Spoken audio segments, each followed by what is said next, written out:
My name is Samira. I am 19 years old. And on March 15th, 2019, my own father signed my death sentence because of a book hidden under my mattress. A Bible. They found it 3 days earlier. 3 days that felt like 3 lifetimes. And as I sat locked in my bedroom, listening to my father's voice thunder through the marble halls of our palace, discussing with an imam how to handle an apostate daughter, I realized something terrifying. Golden cages are still cages. And I had just tried to escape mine. But let me take you back. Because you need to understand what I was willing to die for. I grew up in Riyadh, Saudi Arabia, in a 47-room palace that smelled of imported roses and fear. My father was a businessman with connections to the royal family. We had everything money could buy: Mercedes with bulletproof glass, private tutors who taught me French and English, closets full of designer abayas that cost more than most families earn in a year. I traveled to Dubai, to Paris, to London, always accompanied, always watched, always reminded that I represented our family's honor. Have you ever felt completely alone while surrounded by luxury? I performed wudu 5 times a day. That's the ritual washing Muslims must complete before prayer. Hands, mouth, nose, face, arms, head, feet. Cold water running over my skin in the same pattern 5 times daily for 17 years. And I felt absolutely nothing. The Quran I recited was just sounds without meaning. The prayers were echoes in an empty room inside my chest. My mother barely spoke. My father's word was absolute law. My 3 older brothers had freedom I couldn't even dream of. University abroad, cars they drove themselves, friends they chose. I had a future already planned. Marriage at 18 to a 43-year-old business associate of my father's, a man who already had 2 wives and looked at me the way you'd look at a new car. I was 17 when everything started to crack. It was during a trip to London in 2017. My father sent me to an international etiquette course at an elite finishing school. I was accompanied by my Aunt Fatima, a woman whose entire existence revolved around making sure I didn't bring shame to our family. But even the most vigilant guard has moments of distraction. We were in Harrods, the massive department store. My aunt stopped to examine silk scarves. And I wandered into the book section. That's where I saw it. A Bible in Arabic, sitting there as casually as if it belonged in my hands. My heart started racing. In Saudi Arabia, possessing a Bible could get you arrested. Here in London, it was just another book on a shelf. I looked around. No one was watching. And for the first time in my 17 years, I deliberately disobeyed. I slipped that Bible into my handbag and walked out. My hands were shaking so badly, I could barely hold my teacup at the hotel that evening. Back in Riyadh, I waited until everyone was asleep. 1:23 a.m. I pulled that Bible from where I'd hidden it inside a folded prayer mat in my closet. And I started reading. The Sermon on the Mount hit me like I'd been struck by lightning. Blessed are the poor in spirit, for theirs is the kingdom of heaven. Blessed are those who mourn, for they will be comforted. Why had no one ever told me about this Jesus who blessed the mourning? Who promised comfort to the broken? Everything I'd been taught said strength was in dominance, that blessing came through strict obedience to laws I didn't understand. But this Jesus spoke of love. Radical, impossible love. For 18 months, I lived a double life. During the day, I was the obedient daughter, modest, quiet, preparing for an arranged marriage I dreaded. At night, I was someone else entirely. I used a VPN to watch testimonies of other Muslims who'd found Jesus. I read the Gospels until I had sections memorized. And slowly, against every logical thought in my mind, I felt something growing inside me that I'd never felt before. Hope. Could you keep a secret that dangerous for 18 months? Could you smile at your family during breakfast while knowing you were betraying everything they believed in? The pressure mounted when I turned 18. My wedding was being planned for my 19th birthday. The man had already paid the bride price, 200,000 rials, about 53,000 US dollars. I was purchased, contracted. My father spoke about the wedding the way he spoke about closing business deals. One night, 3 weeks before my 19th birthday, I broke. It was 2:47 a.m. I just spent 3 hours with my mother and aunts discussing wedding preparations, and something inside me snapped. I got on my knees, but for the first time in my life, I wasn't facing Mecca. I whispered in Arabic, Jesus, if you are real, if you truly see me, show me. Because I cannot do this anymore. I fell asleep praying. And that night, I had a dream so vivid it was more real than waking life. I was standing in a desert, but instead of scorching heat, there was cool wind. And a man walked toward me dressed in white, so bright it should have hurt my eyes, but instead it felt like coming home. His eyes were the color of deep water, and when he looked at me, I felt he could see every hidden corner of my soul, every secret midnight prayer, every tear-eyed cried into my pillow. He spoke in Arabic, his voice like water flowing over stones. I see you, Samira.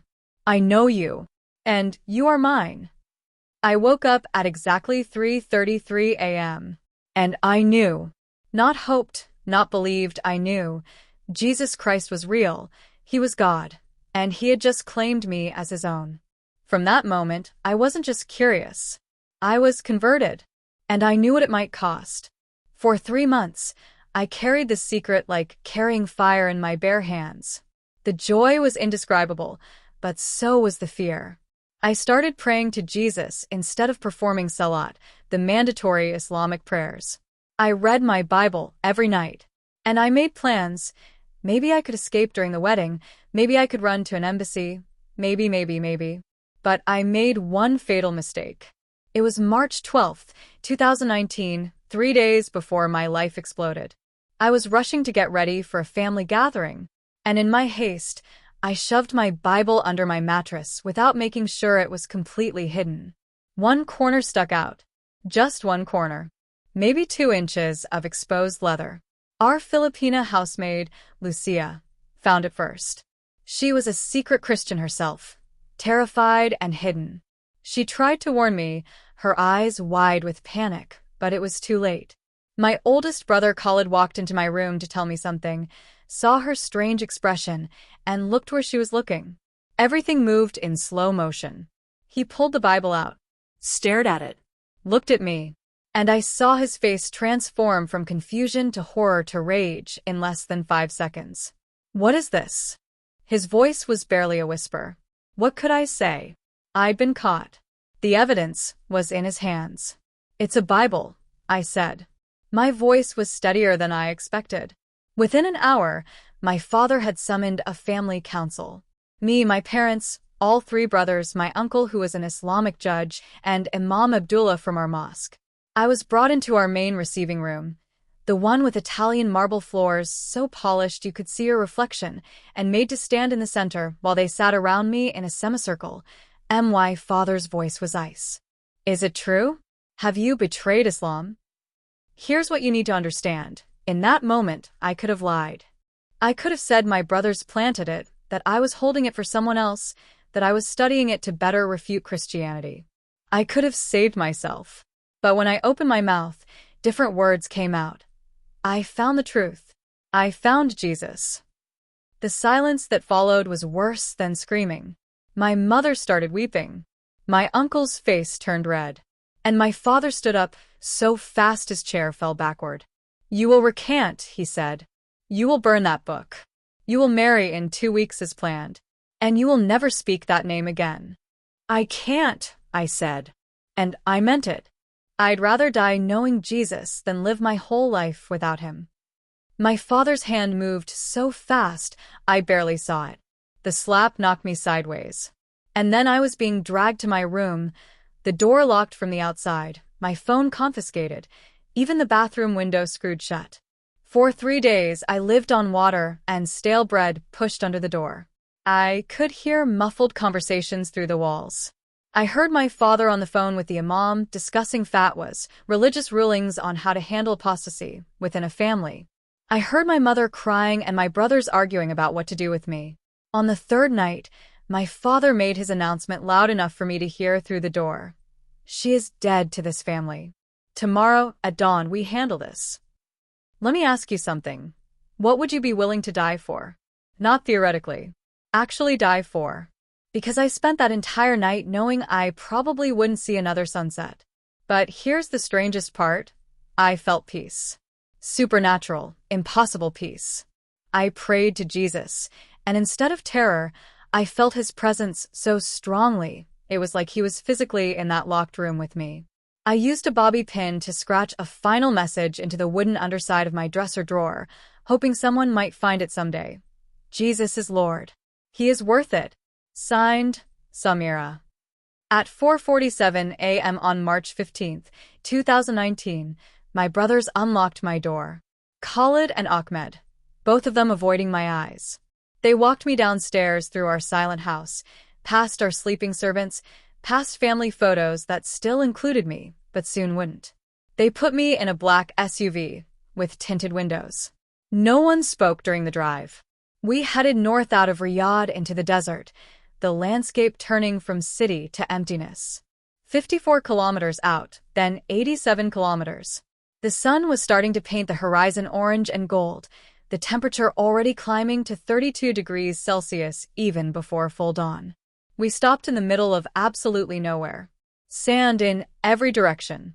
No roads, no buildings, no witnesses. This is it, I thought. This is where I die. Khalid pulled me out of the car. He had a look in his eyes I'd never seen before, something between duty and doubt. Ahmed stood back, his hands shaking. For the first time in 3 days, I saw hesitation in them. But orders were orders, and family honor demanded blood. I did something that surprised even me. I started praying out loud in Arabic, my voice steady and clear. Jesus, if this is my time, receive my spirit. But if you still have plans for me, only you can save me now. Only you. Khalid raised his hand. And that's when the sky exploded. At exactly 5:12 a.m., a sandstorm appeared out of absolutely nowhere. The sky had been clear and pink with dawn just seconds before. Meteorological stations later recorded winds of 140 kilometers per hour. In 30 seconds, visibility dropped to zero. The world became howling darkness and stinging sand. I couldn't see my own hands in front of my face. I heard my brothers shouting, the car doors slamming, engine starting. And I ran. I just ran into the storm, stumbling over dunes, sand filling my mouth and nose, my abaya whipping around me like it was trying to tear itself free. I ran until my lungs burned, until I collapsed, until I genuinely didn't know if I was about to die from the execution or from the desert itself. The storm lasted 47 minutes.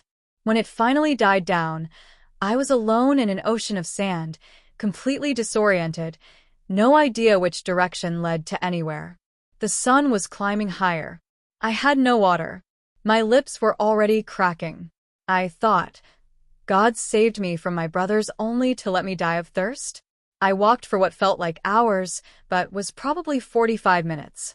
My vision started blurring. I was talking to Jesus out loud, half prayer and half delirium. I trust you. Even if this is how it ends, I trust you. And then I saw him. A figure in the distance, wavering in the heat. I thought it was a mirage. But as I got closer, I realized it was real. An older man next to a construction truck, staring at me like I was a ghost. His name was Youssef. He was a Coptic Christian from Egypt, working illegally in Saudi Arabia on a building project. He took one look at my torn abaya, my bleeding feet, my desperate eyes, and he knew.